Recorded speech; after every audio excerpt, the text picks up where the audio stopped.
Good morning.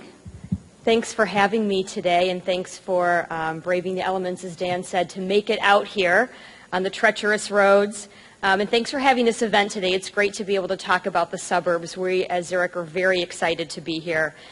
So I wanted to talk a little bit about our story this morning. So for Zurich, a company whose mission is to help our customers understand and protect themselves from risk, and a company whose ambition is to be the best global insurer as measured by our customers, our employees, and our stakeholders, creating a brand new North American headquarters was clearly a very thoughtful and deliberate process. So I want to talk a little bit about who is Zurich North America and a little bit about our story. We are a leading property and casualty insurance company. We are the fourth largest in the United States. We have about 60,000 employees globally and 8,500 in North America.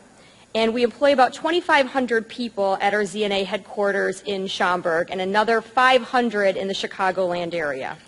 We also contribute over $1 billion to the Illinois economy annually.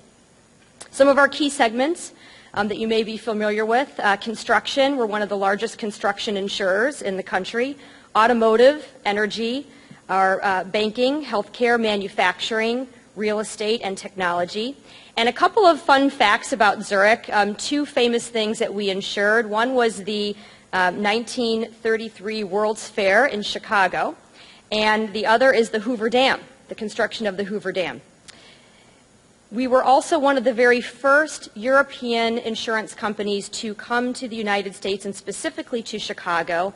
And our headquarters initially were in the tallest skyscraper at the time, the Insurance Exchange Building in downtown Chicago. We were there for about 67 years, and in 1980, we moved our headquarters to Schaumburg, to the suburbs. And the reason for that is we wanted a central place to expand our operations and be focused. And very recently in 2012, we were happy to celebrate our 100-year anniversary in North America. We were thrilled to do that. We had a huge celebration, and you may have seen some of our ads around town. I'm talking about all the different things that we've insured over our past 100 years. So now where are we? So now we are looking at our lease that was coming up in November of 2016 and began a very thoughtful process, again, as a company focused on risk, to think through, should we stay in our current Zurich towers in Schaumburg? Should we move to a new location, or should we build? So we went through, as you can imagine, a very detailed cost analysis, of course, but in addition to that, we looked at a number of other analyses that were very important to us. We looked at our business model, who is Zurich, and what are we looking to be in the future. We looked at our headquarters roles, our demographics, our talent strategy, and this really helped to frame the parameters for our search. So for us, it made absolute business sense to be in the suburbs, given all of these factors, and I wanted to talk through that with you. So what we started with was an incredibly engaged steering committee of our senior leadership in North America, starting with our CEO, Mike Foley, and a number of his direct reports. We came out very clearly with a mission statement that said we wanted to establish a world-class headquarters for North America. And we wanted that to be focused on enhancing our brand, recruiting, and retention. This was very important to us because over the past few years, we have been very focused on expenses. It's been, well known on a global perspective, and we've done an amazing job with that. We have earned the right to grow. We've earned the right to dedicate this effort to being world-class, and that is a top priority for us. So we are very focused on employee engagement, on having our employees be the most effective, productive workforce that they can be, and be really excited to come to work. That's what this effort is all about. So some of the things that we were very focused on, clearly our values and commitment. And commitment includes being sustainable, and we're part of the Dow Jones Sustainability Index. This is a huge priority for us going forward. We also wanted this, as I mentioned, to be a destination for our employees. We want them to be excited to come to work and drive results every day. We wanted to have clear branding and visibility. We wanted folks to see Zurich and be proud of Zurich and be able to see that as they drive by or they hear about it in the Chicagoland area. And overall, we wanted it, again, to be a place where we could grow, we could expand, we could look into the future about what all the potential of a site could bring us in terms of flexibility and growth and possibilities. So how did we do that? So we looked at a few different aspects, the first being our strategic business model. We examined our products. So again, we're a large commercial insurance carrier. We're not personal lines. We don't aim to be that. We're not small commercial. That's our farmer's business. That's focused separately. So in looking at large-scale commercial insurance, we knew that there comes with that complexity. So we deal with sophisticated risk managers of Fortune 500 companies. Our products match that. So therefore, the kind of talent and roles that we need to have in the headquarters will match that as well. We're looking for highly skilled actuaries, finance professionals, product developers, claims adjusters that are used to dealing with this very high-end business. And these are staff roles. These are not market-facing roles. These are home office staff roles that focus on large commercial insurance. And so based on these kinds of roles, we knew that we could bifurcate this and say we have staff roles that, again, are highly skilled, and then we have market-facing roles that we've had in the city of Chicago. We have about 350, and we're going to 500 in the city of Chicago itself, that can be focused on dealing with our brokers and our customers in the city and in other large metropolitan areas around the country as well, where our brokers and customers are located. But we knew as a home office and for those types of roles, we could focus our headquarters on that. We also looked at our demographics. So we worked with human resources very closely and looked at our current demographics and where we're looking to go in the future. And we clearly saw that we have 5 generations in the workforce. And we know that given our product focus of large-scale commercial insurance, this is going to continue. We need to make sure that we have very experienced, seasoned professionals that understand large commercial insurance and can bring those skills to the table. So that is going to be very important for us to continue that in the future.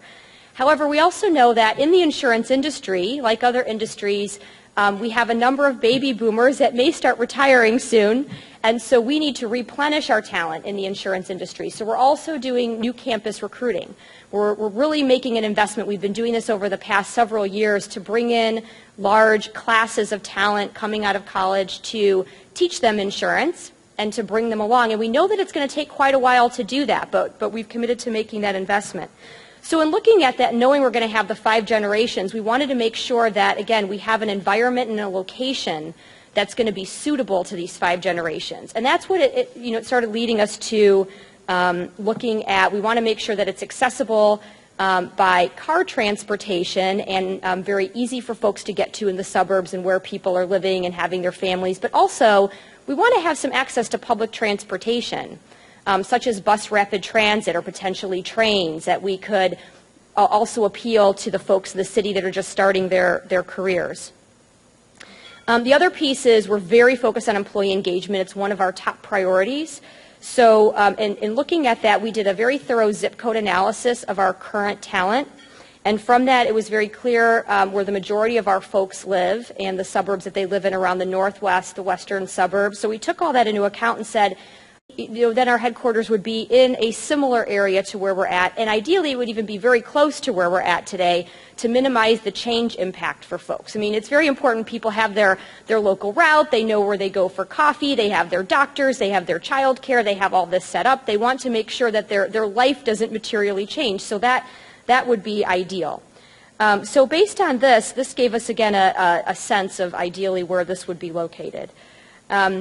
And then in terms of employees, we did something very unique. We engaged our employees very early in the process. So as soon as we were able to talk about our effort, we wanted to. And we wanted to engage our employees very early on. So what we did is we held focus groups. We had 7 focus groups initially with a variety of employees.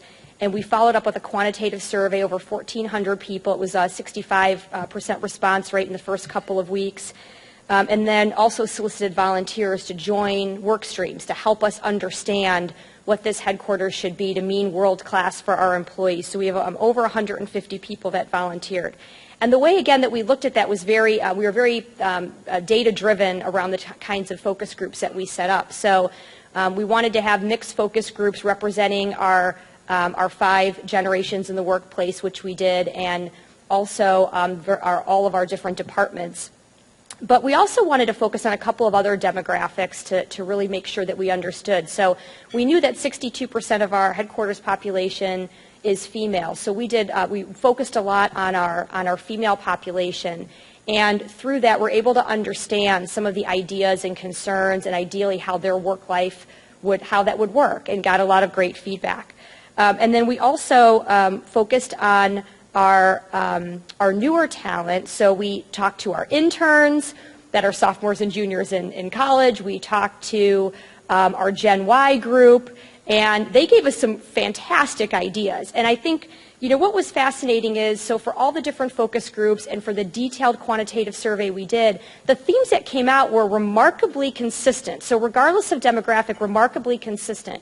And then we found some very interesting nuances for some of these specific groups. But the themes I just wanted to share with you, because I thought they were very interesting. And I also want to say that the groups that we talked to, they were very honest and open in a very constructive way. I mean, they could have had a lot of anxiety. They could have been negative about this. It's a big change for them. But they were actually very, very positive throughout the experience and very constructive with their feedback, which was greatly appreciated. So some of the key themes that we heard over and over again, technology. Clearly, people want reliable, consistent technology that matches what they're used to getting either on the campus that they're at when they're currently at college, or in their home, right? Their home environment that they're used to having. They want consistent, reliable technology and things that are fast. They want to be able to work anywhere with their laptops and move around. We heard overwhelmingly that people wanted more of a campus feel. They wanted a more open feeling where they can see people and run into people, and more places to go and work and meet, and coffee areas. And again, we heard this all the way from even the interns, which was surprising because we thought we'd hear more about the city, but we actually heard quite a bit about, hey, I'm on a campus today, and I love my campus, and I love what it gives me, and I would love to have that, have that replicated in the workforce. Don't mind coming out to the suburbs if I can feel like I'm at a campus that gives me everything I need. That would be great. So that was a very interesting piece of feedback. Quite a bit on wellness, both in terms of healthy food options, but also outdoor and indoor wellness amenities for folks, so they have variety and they have things to do during the day. And enhanced ergonomics was a big piece. So we've been getting a flood of emails around sit-stand desks and the walking desks, and I get articles forwarded to me all the time. Sustainability is pretty much table stakes for people. I mean, it's like, well, why wouldn't we do that? Why wouldn't we? I mean, of course we're going to be doing that. That's a top priority. Access to transportation, as I mentioned, is another theme. So whether it's buses or trains, how do we make it easier for people to be able to get to work and be greener? And also, are there going to be biking opportunities nearby as well? Enhanced on-floor kitchen areas was very popular. Everyone wants to be able to have quick access to things. And easier options to get outdoor and get fresh air. There was a big emphasis on getting fresh air during the day. And then a couple of other, workplace items. One is the ability to have more heads-down places to work, quiet spaces to work where they can concentrate. And again, thinking about our workplace and our roles of having actuaries and finance and the product developers, where there is a lot of heads-down work going on, kind of staff roles. And then better meeting and conferencing and learning facilities. So how do we have more learning activities going on the campus rather than off the campus, and how do we bring that and, again, have people come in and interact? So I just, we found it very fascinating. They're very consistent themes regardless of demographic. We did have a couple of shifts here and there with the demographic. So some of the interns and the Gen Y wanted more of the sports leagues on campus, where some of the WIN group wanted to make sure that we had nearby child care options. So, some of those obvious demographic differences, but overall it was extremely consistent. And so the last piece I want to mention is the other piece we undertook was around change management. So a huge focus for us was making sure, again, that the employees are very well involved, that we're communicating as openly as possible throughout the entire process, not just soliciting feedback, but sharing what's going on during the process. So We have done monthly newsletters. We're very open. We have an intranet site where employees can go and see what's going on, and we also have the our external website at zurichna.com that any of you can go out and visit and see the progress on what's going on. We have live updates with all of our workstream volunteers and have workstream meetings to engage them. And we have a mailbox that I make sure that I'm checking on a daily basis, and I answer everyone's email. Lots of email feedback about suggestions, ideas, wanting to get on work streams, so we do that as well. And what we've heard, again, overwhelmingly, is people are really excited. They are so excited for this move. They wish it could come even sooner. They're so excited about the opportunity. They love being involved, lots of great positive feedback. So what I want to close with is, clearly, as a company that focuses on risk, we did a lot of analysis.